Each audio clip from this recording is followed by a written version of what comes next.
Welcome back to Luke's Mopar Garage.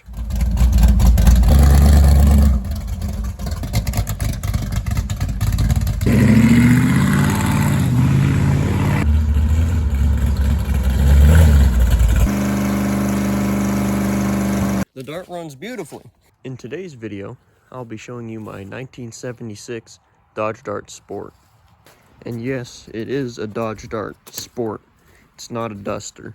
It has the rear taillights of a Dodge Dart Sport, of course. After 1972, they had the side marker lights that were popped out like that. Somebody just put a 72 Duster front clip on this car to make it look more like a Duster. We've had this car for a long time in our backyard, just sitting around. And in the background of other pictures, you'll just see it sitting there, collecting rust. Every once in a while, you'll catch a glimpse of it. Didn't really get much attention for a long time. I traded a pair of bucket seats to my dad for it. And I eventually got to doing something with it after all this time. Right here we have a 360 LA. We were gonna put this motor in this 1980 Roadrunner, but we sold the Roadrunner before we could put the motor in it. The motor was nothing special, just a low-po 360 that we put a comp cam in it. I don't know, I think it was a Extreme Energy 480 something lift. I don't know the duration, but it was a hot cam. And it has a pair of 340 heads that came off of a dirt track car. So the valves have been oversized a little bit. And you know, we did the basics. We got a new fuel pump, timing chain, oil pump, all the rebuild stuff. Then it came time to take the old worn out 318 that was in it out. And this 318 was cracked internally. Somebody let it sit over winter with water in it. And here's the 904 transmission that I was just going to reuse. It was untested. Left the headers in there because that requires you to take out that cross member. Didn't want to do that. Got the old motor out, and it was time to put the new motor in. And of course, being a 360, we have that special flex plate on it. Got a truck mount looking thing on one side. I just reused what the old 318 had on it. Got it in there easy enough, you know, a small block and an A body, pretty easy. And over time I just started reassembling. Got some vintage looking Krager wheels on there, give it something to roll on. Big wide tires, really liked the look of it. But then it was on to breaking in the motor. Being a brand new cam and all, it needs to be broken in.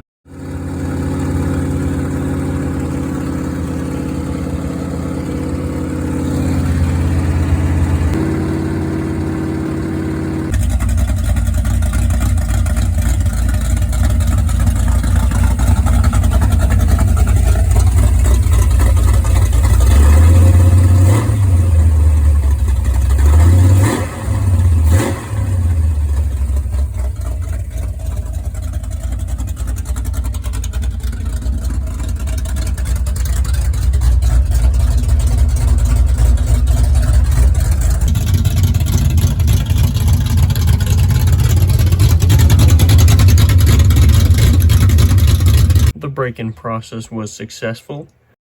The cam did not grenade while breaking it in, so that's always a good thing. Got some bucket seats thrown in there. Don't know what they were out of, but they worked for driving around. This right here is its first test drive.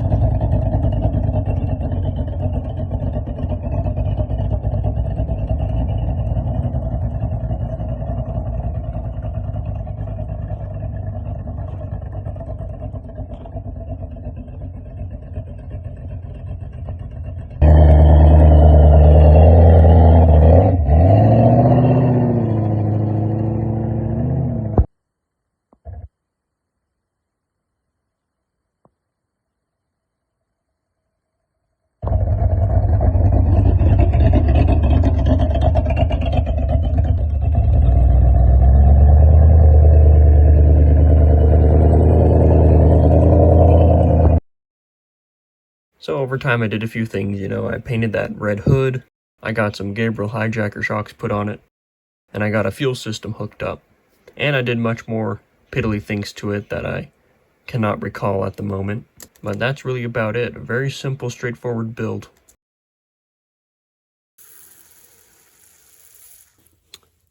Oh yeah, we're good.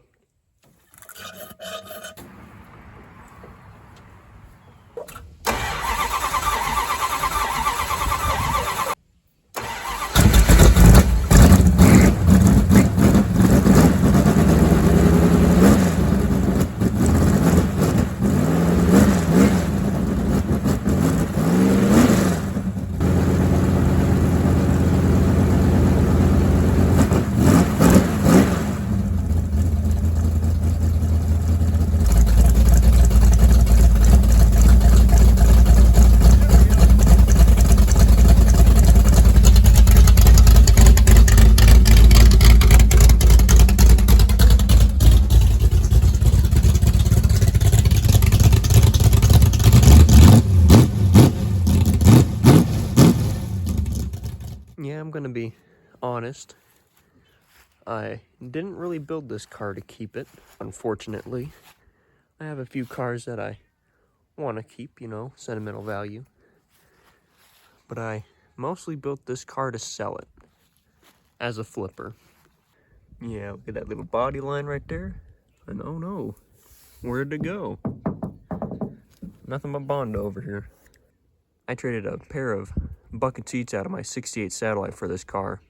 And right here, I just did what the guy did before. I used his exact same motor mounts, but I just reused the same mounts that the old 318 had in it. I think this doesn't really look like a slant 6 K-frame, although this block is higher than this one. But this has a standard little mount on it, you know, the little piece of metal with the biscuit. Looks pretty normal. But on this side, looks like I had to use a truck mount. It looked like that's what the guy had on it before me. A truck mount looking thing, so that's kind of weird. But it sits fairly level. But that might be a slant 6 K-frame in there, I'm not completely sure. All I know is we had to do some funky bracket work. Manual steering, manual brakes, you know. New little transmission lines in there, that's cool. Forgot I put those in there. Heater delete right there. The front disc brakes have been redone. New calipers and pads on the front of there. New front brake hoses and new rear brake hose. But I couldn't get fluid to the back brakes because its proportioning valve is weird in 1976. They have a weird prevention mechanism that stops the fluid from going to the back brakes when it detects a certain pressure or something. So I haven't figured out how to reset that, so it just has front brakes. So basically a built-in line lock. I got these old Kreger wheels on here. These are what, 14 by 10s or 14 by 8s, I'm not really sure. But I think we got a 10-inch tire on here. Currently running a tube inside of it because these tires don't hold air worth crap. Yep, just a little bitty 7 1/4. That's some Gabriel hijackers put in there, air shocks. Lift it up a little bit. And whoever had it last put a big old leaf in there. Like right there. It's just a thicker leaf to give it more spring. Didn't really even need the freaking shocks on there. Yeah, I got a fuel system hooked up in it. This is the old tank out of my 1971 Orange Demon that I replaced because it had rust flakes floating throughout it. But yeah, it's in here now. It doesn't seal too well. Might be getting water in the tank. Yeah, whoever owned it before me, they had trouble getting in here. And they busted the heck out of this window, man. There's glass everywhere. They probably, you know, like locked their keys in there or something, you know. Nothing harmful. Yeah, a bunch of busted glass. But on the inside here we have... I have no clue what these seats are out of. I found them lying on the ground and I put them in here because they were bucket seats. But I think someone said they were out of a Mustang. Like an old Fox body Mustang. I'm not sure. Back of it's not looking too bad. The seat is super rusty. There's no frame left to it. So it's just for looks and not functionality. But in here we have this Little wood wheel here, I don't know what to call that. Interesting little piece. You know, the front gauges and all that doesn't look too bad. Chopped a hole in it for a radio. But I got temperature there, oil pressure, got a non-functioning tach. I got this cool little B&M shifter here. It's kind of like a manual automatic shifter. I mean, it's just pull back, pull forward. Very simple little shifter. But this car used to be, or maybe somebody converted it into a manual car. So it has a little dinky brake pedal in there, but no clutch. Headliner looks kind of chewed up. Don't look too great. But in this year it was made out of cardboard, so it lasted a little longer. Little carpet on the side of it. Freaking whatever that is off of. Yeah. And regardless of all the stuff that I set up now, this is 1976. It would have been the last year of the A-body. Probably would have been the most smogged down slant six you've ever seen in your life. Nothing too powerful. But this ought to fix all that. Got it set up all right now. And I know being a flipper, you'd think I'd set it up a little differently, make it look more appealing to everybody, you know. But I set up my cars, like the other ones, to look like street freaks, you know, at least I try. I really, really like that look. You know, the air shocks, shackles, higher in the back, shorter in the front, big tires in the back, you know, I freaking love it. This one I went a little bit less crazy. I just got big tires and hijackers in the back, but no crazy hood scoops or anything. But I personally really like that look. That's the way I like to set them up. And the future for this car is in someone else's hands. I don't really have much more planned with this. It took about a year to get it where it is now. Running and driving, has its own fuel system, of course. Makes someone a really good project. But I do find it's kind of cool that it's manual steering, manual brakes, you know, 3-speed, no air conditioning, nothing. Very stripped down, cheap car back in the day. But whoever had it didn't want to go too fast. I mean, they had a slant six in it, so there's that. Oh yeah, and all the wiring here, all the wiring you see here, I completely gutted a 4-door, 1976 4-door Dodge Dart for this. All the wiring is out of that 4-door Dodge Dart. And the wiring was in pretty good condition. It wasn't eat up by rats like this one.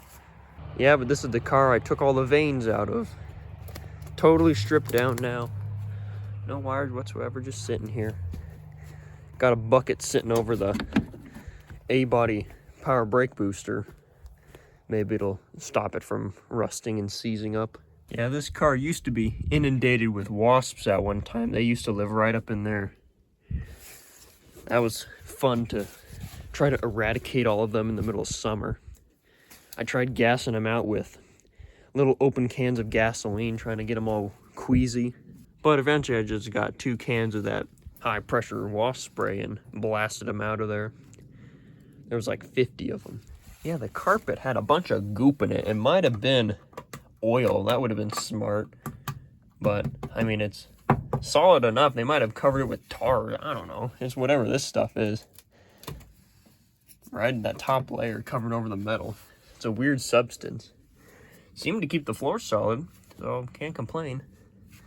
Ugh, little hole right up there, that's about it. And the bumpers used to be painted white or black or something. So we just chrome spray painted it to make it look remotely close to chrome. Because personally, I don't like that murdered out look. And this grill used to be painted completely black, and I didn't like the look of that. So there's a little difference there. Look at it. This was all put back together with PVC glue. It's still broken.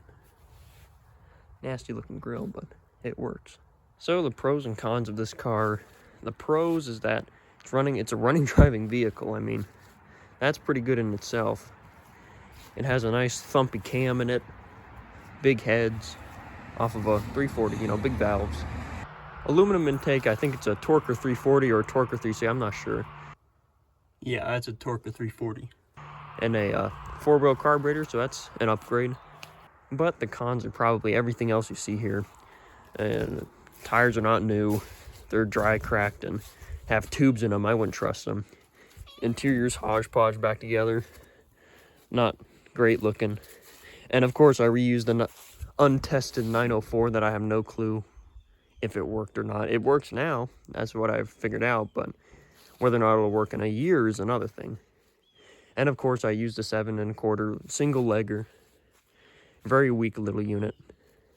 So this car is definitely not perfect, that's for sure. And I'm pretty sure there's a bunch of Bondo everywhere, man. Everywhere you look. Body lines are missing and Bondo's cracking. Bondo's starting to crack. Down here you can see. Yeah, and another con it had is that when I got it, it had no title, so that's never a good thing to buy a car without a title. So it took most of the time. I built this car in no time at all. It just took most of the time waiting for a title. Yeah, but I got the title thing figured out. I got a title. So it's legal now. And I guess another con could be that it doesn't have any back brakes, like I said. So that's not great for street use. So it probably has more cons than pros, but well, at least it runs and drives. Hey, you can't get much better than that, right?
Now I know I said I had a one-legger.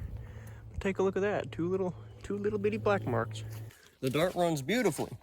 Needs a little bit of transmission fluid in it though, just about a quart. Maybe I didn't fill it up all the way last time. Well, there it is, folks. The Day 2 Dart. That looks like a duster. Well, that concludes the video. If you like this video and you want to see more classic Mopars, feel free to like and subscribe.